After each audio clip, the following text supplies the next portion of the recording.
Focus with Ejaz Haider. We begin this evening with a discussion of Iraq-Pakistan relations. Foreign Minister Fmr.Amb was in Iraq on a 3-day visit. He met the Iraqi president, prime minister, and also the interior and defense ministers. During the Cold War, since after the Ba'athist coup in that country in 1958, Pakistan and Iraq relations were negatively impacted by the competition between the US and the Soviet Union. Relations have, however, picked up since the end of the Second Iraq War. Religious pilgrimage was always a key ingredient, but there's more to the relationship now with military and security cooperation in terms of training, counter-terrorism, counter-narcotics operations, etc. Iraq has also been importing ammunition and artillery shells from Pakistan ordnance factories. The Iraqi Air Force also uses the Pakistan-manufactured Mashak trainer aircraft. Pakistan also provided support to Iraqi security forces in their fight against Daesh. To discuss Pakistan-Iraq relations further, I'm joined by Ambassador Najmuddin, former Foreign Secretary, and Ambassador Tasnim Aslam, former Special Secretary at the Ministry of Foreign Affairs. Thank you to both panelists. Let me begin with Ambassador Shaikh. Ambassador Shaikh, since memories are very short, and obviously, we're talking about like 60, 70-year-old history. So a quick recap of, the time from the Baghdad Pact to the coup, and then relations nosediving right up to the point when, the military intelligence and other security agencies in Pakistan found an arms cache in the Iraqi embassy, and the Iraqi ambassador was declared persona non grata. So just walk us through these sort of, ups and downs in the relationship before we get to today. Well, you're right. My memory of Iraq is exactly in time with that particular incident that you're referring to of arms being found in the Iraqi embassy. I went to Iraq immediately thereafter, and the first thing that I was told was that that this was not meant for use against Pakistan.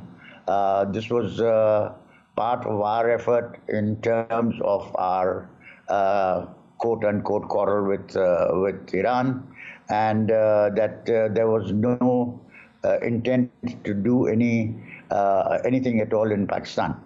And that, I think, was the message that I got constantly while I was there for the next 3.5 years. So, and I think I need to recall that at that time, I lived in a house. We had a house in one particular street of Mansoor, there rather upscale housing area, and the next street was the one in which the British ambassador lived. So our neighbors said that, look, we have been told, or the Baath Party and intelligence, Mukhabarat have told us that, look, associating with the Pakistanis is fine, but be careful of the next street where the British ambassador lives. And that is how we found that all our neighbors were very happy to be with us and to tell us about how much we had in common as Muslims, and how much they liked being able to come over to our place. We made some of our best friends in the course of a long career in Iraq. Friends which went long, which continued long after we left Baghdad in 1977. So I think that what you're recalling was an incident in which we were persuaded that they were right in saying that this arms cache that they found, that we found in their embassy, was not directed against Pakistan. During that particular period, I had enormous opportunities to look after the pilgrims who came to Iraq via Iran for Ziyarat, Najaf and Karbala, and we were almost in a position where, if not every week, then every 10 days, we took a trip to Najaf and Karbala with visitors from Pakistan. So it was in contrast to what that discovery of the arms cache seemed to suggest. We had a very good relationship with Iraq at that time, but it was a relationship that was not on should we say, party to party or government to government basis. It was much more so on the basis of private connections that we were able to establish. What we did do, however, was also discover that there were lots of trade opportunities. And we diplomats are used to the fact that something we do today will bear results 2 years or 4 years or perhaps another 10 years down the road in terms of improving the relationship or looking at particular areas in which development could take place. I was able to look at increasing our trade with Iraq. I was able to sell rice there.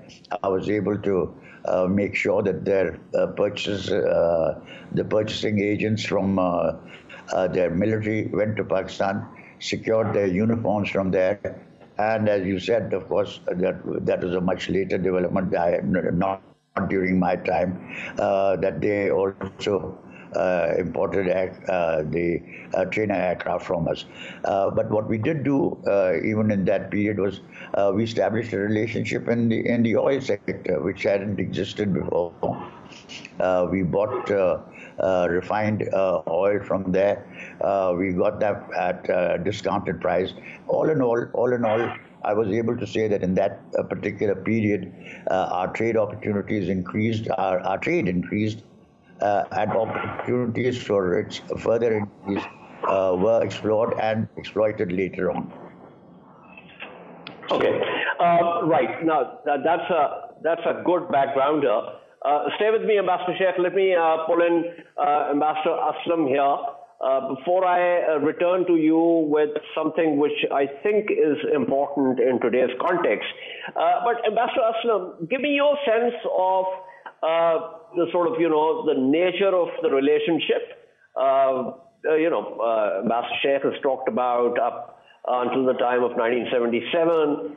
So, you can take us forward from the time of the Iranian Revolution and then the Iraq-Iran war and relations, Pakistan's relations with Iraq during that period. A pretty interesting recap of where things stood at that time.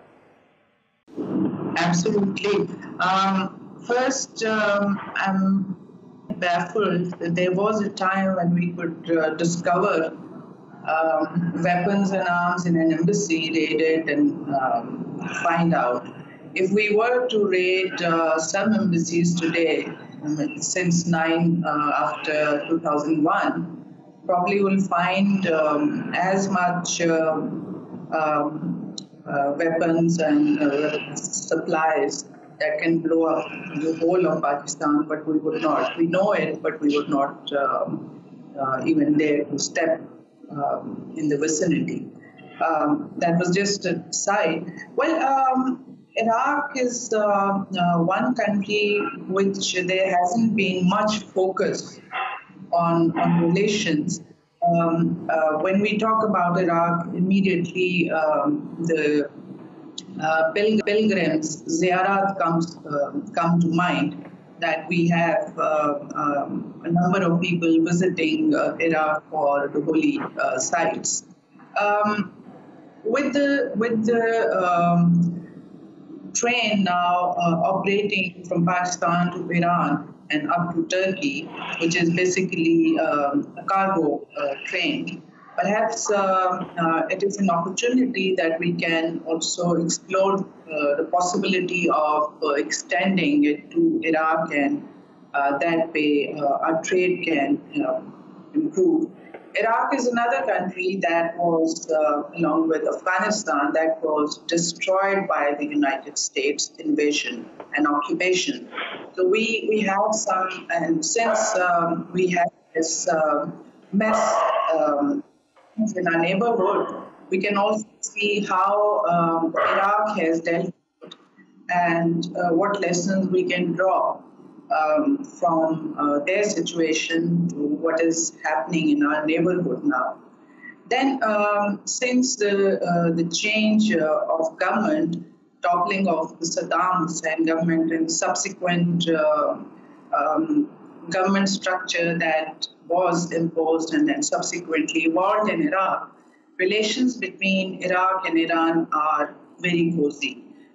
And one factor that was not directly, but in a way, there was strong lobby in Pakistan that did not want good relations with Saddam Hussein's Iraq, which had invaded Iran. So that has also dissipated that opposition.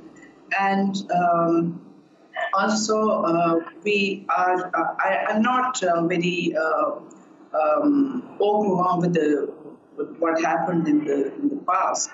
But I do see opportunities that when we talk about economic relations, reaching out to countries, somehow our focus is either in the Gulf or in South Asia or the West, mostly the West. Iraq and other countries in Africa, for instance, or East Asia, they somehow fall through the cracks of our focus and foreign policy. And I think such a high-level visit from Pakistan was overdue.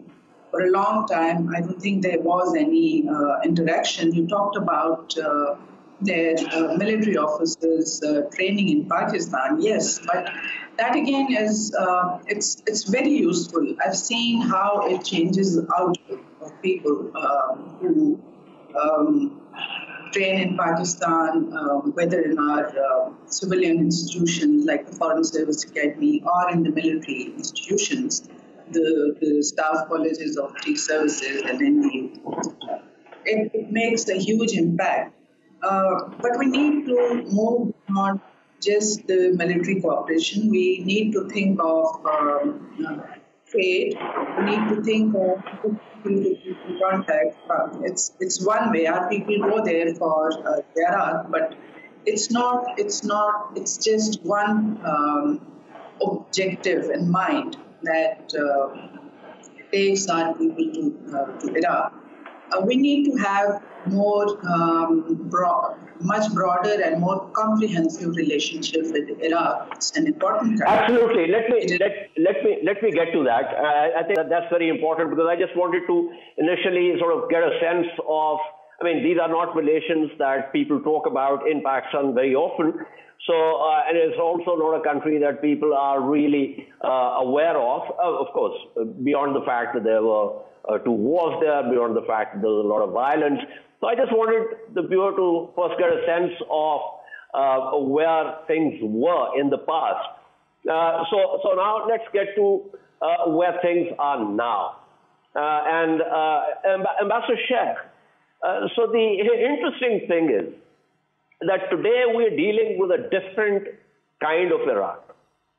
This is now a Shiite Iraq. Its governance structures now reflect the sectarian demography, as opposed to when it was dominated. I mean, in terms of the government and government structures, when it was dominated by the Tikriti Sunnis.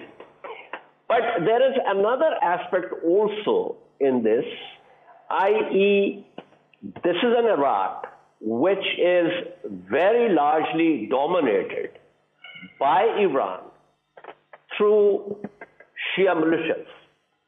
Now, give me a sense of, in terms of our relations with Iraq, how much of that would also depend on our relations with Iran? Well, the sectarian issue that you mentioned is a very important one. It reflects the fact that Iraq is both an Arab country and a Shia majority country. It is one of the countries in which there is a question of Arab and Ajam, and there is the other question of the fact that there is an association of the People's Mobilization Units and other Shia organizations which have close ties with Iran, which have close ties with Iranian units that operated there. And we all know about the history of Qasem Soleimani and what his role was. But I think the important thing that we should note is that Iraq was perhaps the one country, one Arab country, which had the population and the land resource and the oil resource that could be genuinely a threat, or could be the point at which the Arabs could get together vis-a-vis Israel. And that too was an issue that was of concern to the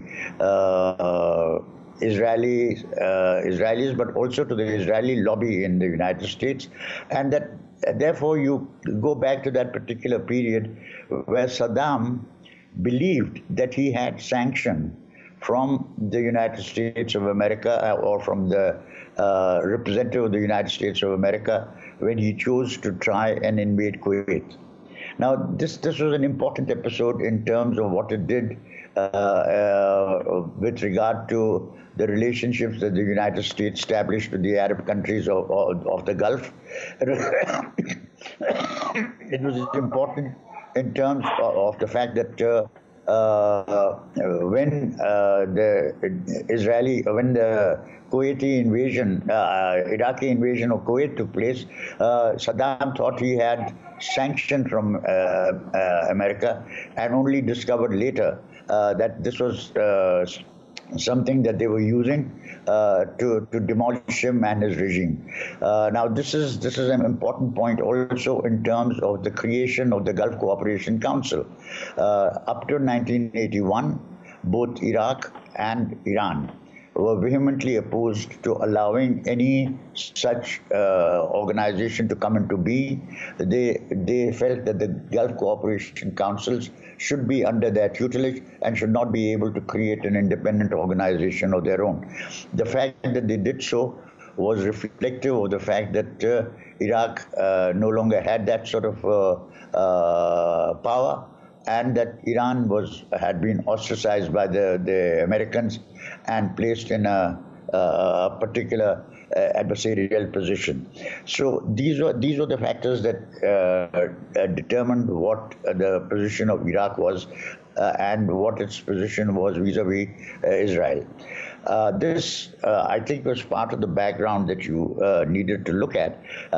What one should go on to see is what is the effect today. Today, when we talk about Iraq, it has very many financial difficulties today.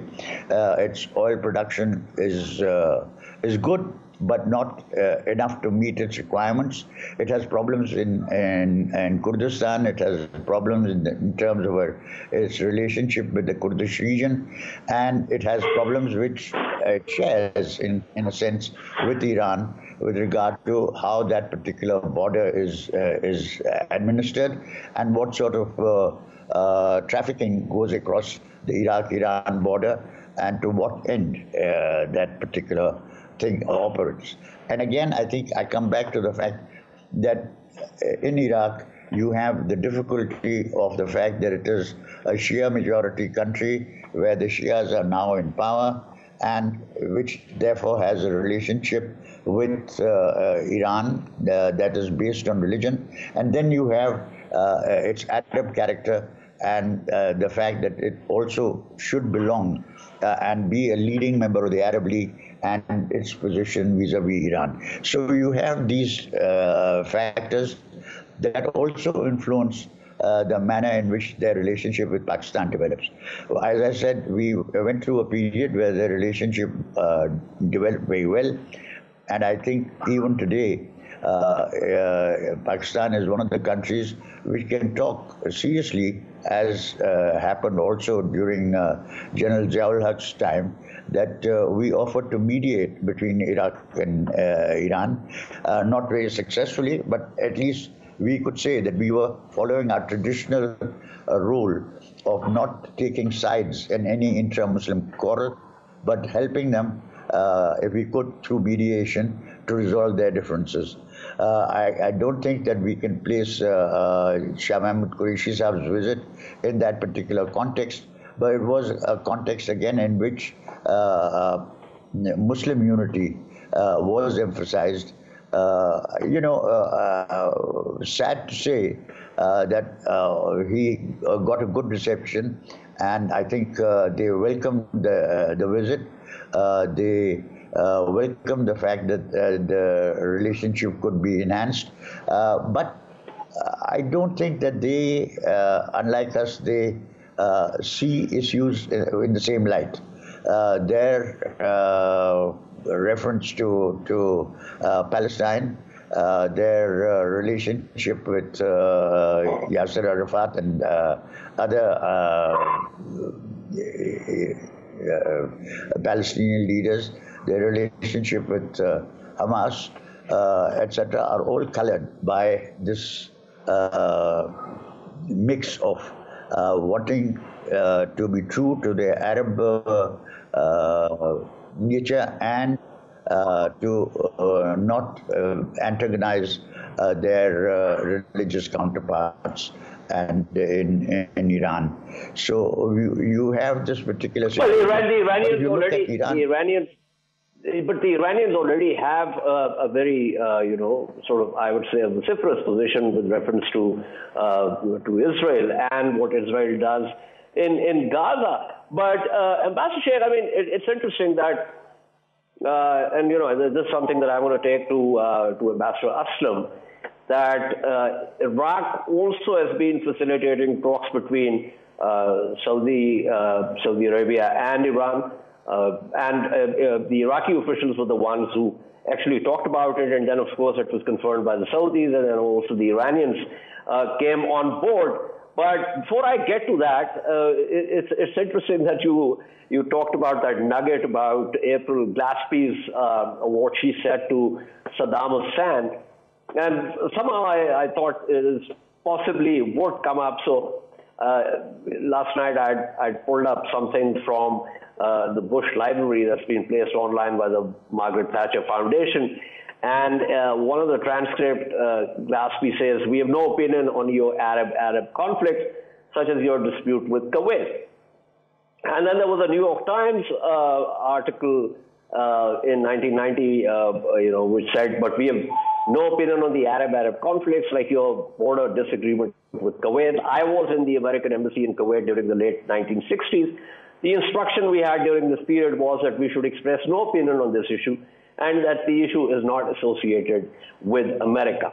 Now, getting back to today, Ambassador Aslam, once again, I mean, so this also means that there is a certain kind, and I'm not saying that the Iraqis don't have their own sovereignty, but the fact is that, there's no Iraqi political faction right now that Iran does not really influence. And that, interestingly, also includes the Sunni faction. As a matter of fact, the Sunnis have been really grateful to the Shia militias for their fight against Daesh. So give me your sense of how much of this will go via Tehran. Also via Washington. We should not forget that Iraq is still under the influence of the United States. The very fragile balance between the three factions in which Iraq has been divided, the Kurds, the Shia, the Sunnis, it's a very fragile balance they maintain, how they divide the government positions also, that there is a formula. So yes, they have the Iranian influence far deeper than, I don't know if the United States intended it to be that way, or it was the fallout of their occupation of Iraq. That when Saddam Hussein and his Baath party were removed, it opened the floodgates for Iran to make deep roots into Iraq. So it has happened. Of course, Iran has influence, but I don't think Iran would have any issues with Pakistan developing, forging good relations, broader relations with Iraq, because Pakistan, if they can sit there and talk to Saudis, that means that Iraqis have good channels of communication with Saudi Arabia as well. If it is playing a mediator between the two, and it's also providing space for them to conduct their negotiations, then that means that Iraq has developed channels of communication with Saudi Arabia. Being an Arab country, that is natural. If Iranians cannot have a veto on that, then I don't think they would need a veto on relations with Pakistan. And Ambassador mentioned, I wasn't referring to an Iranian veto. I was just saying that since Iran has a lot of influence in Iraq, so there's a possibility of, because the Iranian proxy presence is there. So it wasn't so much about veto, it was just simply about, having relations with Iraq in the shadow of Iranian influence. On Foreign Minister Qureshi's agenda, Palestine would have been a big issue, because Pakistan has been quite active at the UN and in the OIC on the Palestinian situation.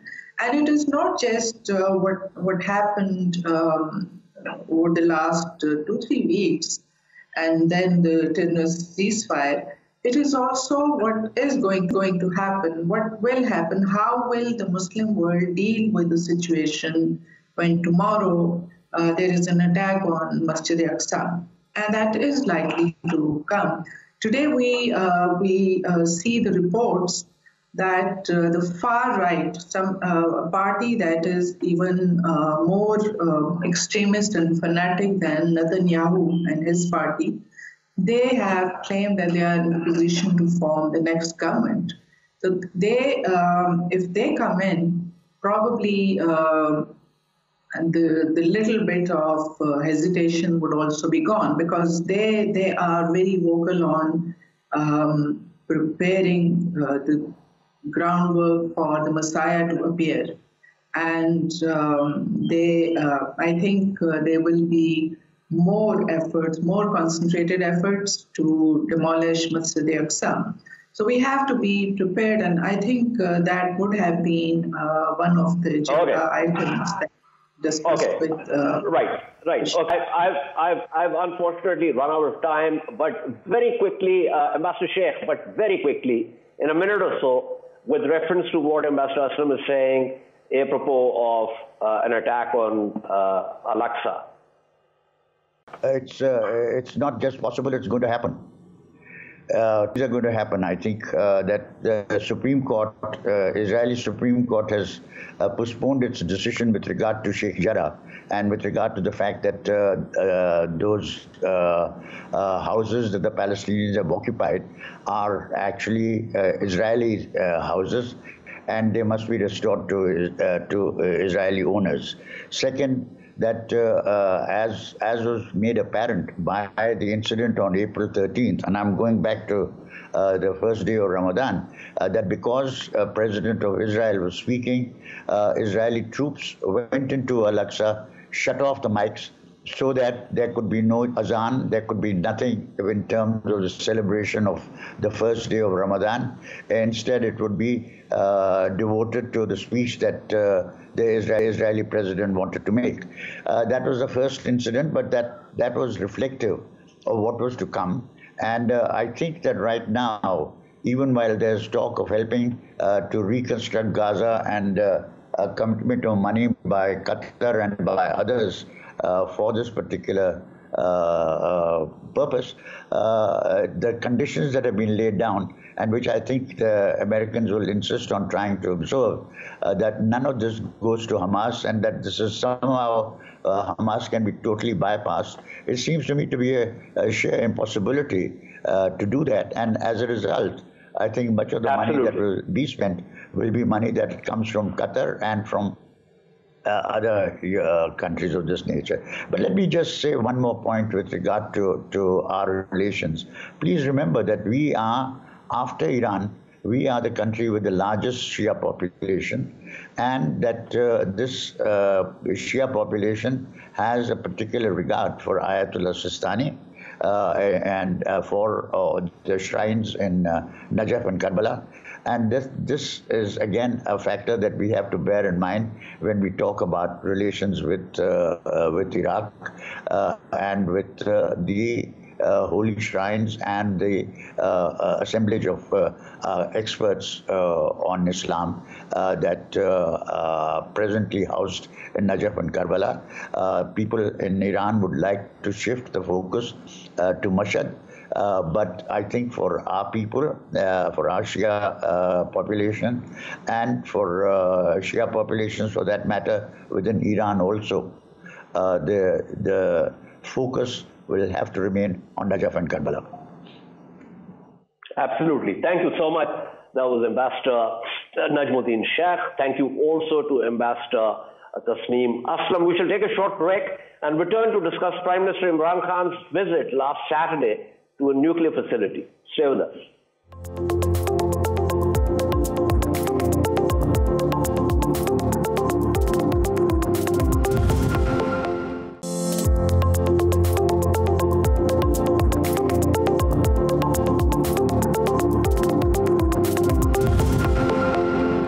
Welcome back to In Focus. Last Saturday, Prime Minister Imran Khan visited a nuclear facility managed by Army's Strategic Forces Command. The visit, although a day after the 23rd anniversary of the 98 nuclear test, appeared to be linked to that occasion. This was Khan's first visit to any nuclear site since he became the Prime Minister. He hasn't chaired any meeting of the National Command Authority so far. The Prime Minister is the chairman of the NCA, which is the apex decision-making body for nuclear matters. According to a statement put out by the PM's office, Khan was briefed on various aspects of Pakistan's nuclear program. To discuss this further, I'm joined by Dr. Adil Sultan, former Air Commodore, who's currently Dean Social Sciences at the Air University. Dr. Sultan, thank you for being on the program. Now, very quick questions before we get to certain other specifics. Now, the Prime Ministers are the chair of NCA. But it seems to me that there's not much interest among the civilian principals to actually chair the NCA meetings. So since you were part of SPD before your retirement, tell us, is there some sort of, mandatory sort of time period in which an NCA meeting should be convened, should be chaired by the Prime Minister, or there is no such arrangement? Yeah, thank you, Ejaz, for asking this. There's no specific time period for the NCA to convene such meetings. The difference that you probably alluded to also, that earlier there used to be more frequency of the NCA meeting because NCA was itself in the phase of consolidation. Probably now we are at much comfortable level, and that's why there is less requirement of the NCA, but it can be convened by the Prime Minister or by the NCA or the Secretariat anytime they want, if there is a requirement. Okay. Now, we have seen that, there was the Indian aggression 2 years ago. We actually had an aerial, encounter. Since then, we have, on a number of occasions, we've talked about the possibility of an Indian false flag, Indians trying to ingress. We have also talked about the fact that, this is something which is irresponsible as far as the Indian actions are concerned, because this can spiral into another domain altogether. Now, the reason I've said all this, and of course you know all about this, I mean, this is not a background that you aren't familiar with, but I just want to position the fact that given this, it would seem to me that the Prime Minister and other civilian principals that are part of NCA should be more aware in terms of briefings, should be more aware of where things stand and what the strategies are and how this capability fits into the broader scheme of things. Yes, I think the apprehension that you are pointing out, I don't think so. The political leadership should be engrossed into strategies, as you yourself know very well, and you are one of those who comments on these things. But Prime Minister or any civilian leader, they are perfectly aware. And one example of this was Prime Minister's statement during the same crisis that you were mentioning, 2019. Probably he understood the dynamics of nuclear weapons or nuclear use in this region, and that is why the statements coming from him, I think those are very calculated, and it reflected that he has very good understanding of nuclear issues and the impact if there is further escalation. Okay. Stay with me, Dr. Sultan. I am also joined by Ambassador Zamir Akram, who served as Pakistan's permanent representative to the UN office at Geneva and ambassador to the Conference on Disarmament. Ambassador Akram, thank you for being on the program. So we're discussing Prime Minister's sort of maiden visit to a nuclear facility. And one of the questions that I was asking Dr. Adil Sultan was that, we need to sort of, because he hasn't convened any meeting, and I'm assuming, I'm not sure, correct me if I'm wrong, but I don't think the former Prime Minister also convened any meeting of the NCA. So do you think that it's important that they should, in terms of, briefing and all that, because it's not something which obviously becomes part of day-to-day governance, but since it's an important capability and given the environment, security environment, the civilian principals who are part of the NCA should be aware of how it fits into the grand scheme of things. But let me say that this was not his first meeting with the NCA. As I think Adil was mentioning, there was an NCA meeting during the February 2019 confrontation with India. So that was a very specific NCA meeting relating to that crisis. And it was also meant to send a signal to our neighbors. As far as the prime ministers, the present and previous ones, they are constantly kept updated.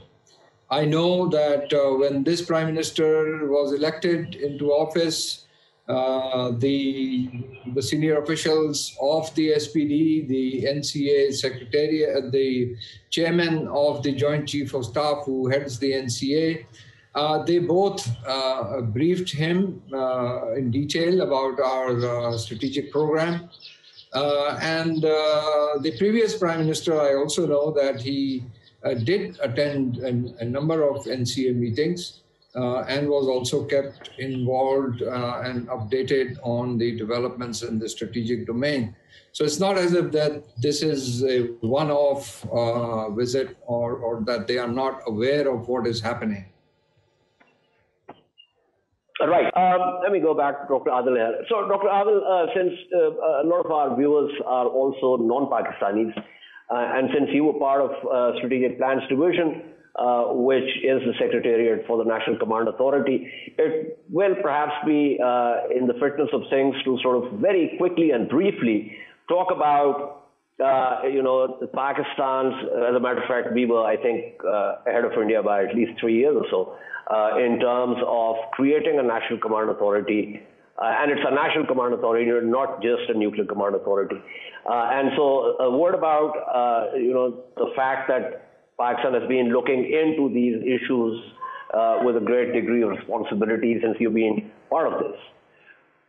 So, the NCA, as you yourself said, it's the apex decision-making body on all issues related to nuclear, whether it's civilian nuclear program or the military program.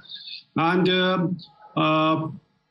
fortunately, the NCA comprises, it's a very balanced set of people or the decision makers from the military and the civilian side. There are 4 senior ministers: the foreign minister, defense minister, interior minister, finance minister, then 4 senior decision makers from the military side, that is Chairman Joint Chief of Staff Committee, Chief of Army Staff, Chief of Air Staff, and Chief of Naval Staff. And DGSPD happens to be the secretary of the NCA. So there are 2 committees essentially which needs to be understood: the Employment Control Committee and the Development Control Committee. The deputy chairman of the Employment Control Committee is also a civilian. He is the foreign minister, and of the Development Control Committee is Chairman Joint Chief of Staff Committee. So one thing we should be very clear that all decisions that pertain to employment or the policies or the strategies, they are taken at the level of Employment Control Committee. And both these committees, there are deputy chairmen, but the chairman is the Prime Minister who heads the NCA. Right. Ambassador Akram, there have been incidents in India which obviously indicate a certain degree of laxity when it comes to safety and security and the rest of it.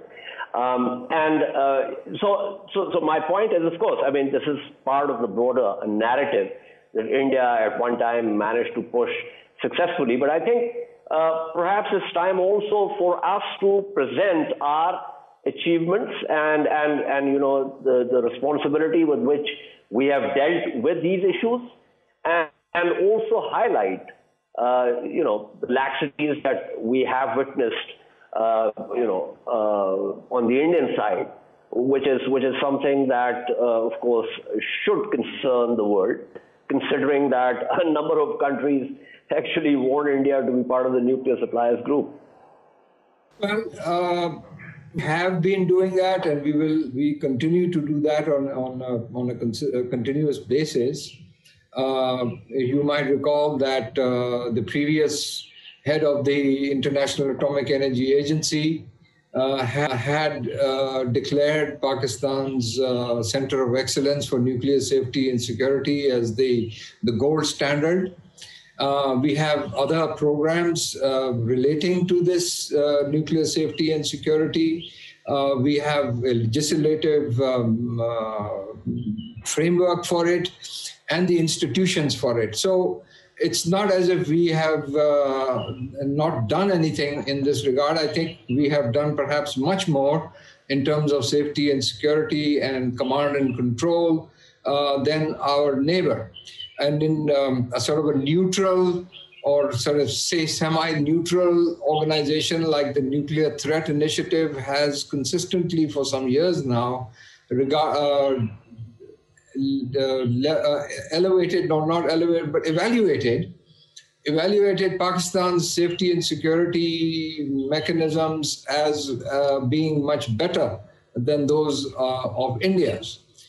We have, as you know, a long history, almost over 5 decades of managing nuclear installations and facilities.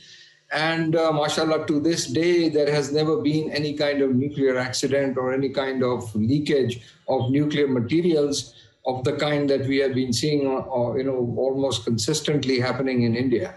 The problem is that it is not on the basis of our performance, but on the basis of geopolitics that Pakistan, unfortunately, continues to be subjected to criticism and, I would say, false accusations and allegations about the safety and security of its capabilities. And as I said, there has never been any such accident at all. But this is a geopolitical thing, and that is something that remains out of our hands. We, as far as our own efforts are concerned, have done a remarkably good job in trying to maintain our capabilities that are safe and secure, and also a system of total command and control over these capabilities. Absolutely, and that, of course, is a continuous process. So there is absolutely no reason for being self-complacent. Thank you so much. That was Ambassador Zamir Akram speaking with us. Before I wrap up, let me go back to Dr. Adil Sultan. Dr. Sultan, one other issue which the Americans have been agitating, as you know very well, deals with what they call the tactical nuclear weapons. I mean, with specific reference to Nasr short-range missile. Now, give me your sense of how this issue needs to be tackled in terms of, because their problem is that this would require delegation, and delegation, as you know, brings its own problems there. So very quickly, before I wrap up, a word about this.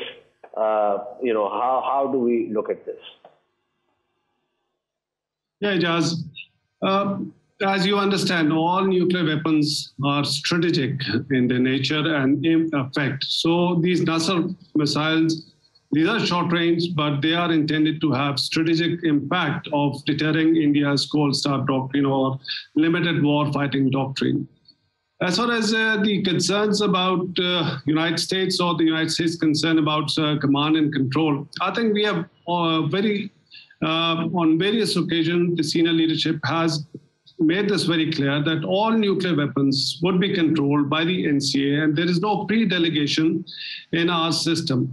But as Ambassador Zamir was also alluding to, these concerns are often raised to put pressure on Pakistan, because what Pakistan has achieved through these weapons has been able to prevent a war or allowed a space for India to wage a war against Pakistan, limited war we are talking about, the Cold Start doctrine. And that causes frustration onto the other side. And probably those are the reasons that the pressure continues to come on Pakistan, and the false narrative is being built that these weapons would be pre-delegated, or these could turn into the hands of some non-state actors. The safety and security standards for all nuclear weapons are same. There is no difference in that, and we have made it very clear. The leadership, the NCA statements have repeatedly said the command and control is with the NCA for all nuclear weapons, and safety and security standards are same for all the weapons, whether they are short-range or long-range missiles. Absolutely. Thank you so much. That was Dr. Adil Sultan, former Air Commodore and now currently Dean Social Sciences at the Air University. This is all from In Focus this evening. We shall see you tomorrow at the same time. Keep following our latest updates on social media at indus.news. Good night and goodbye.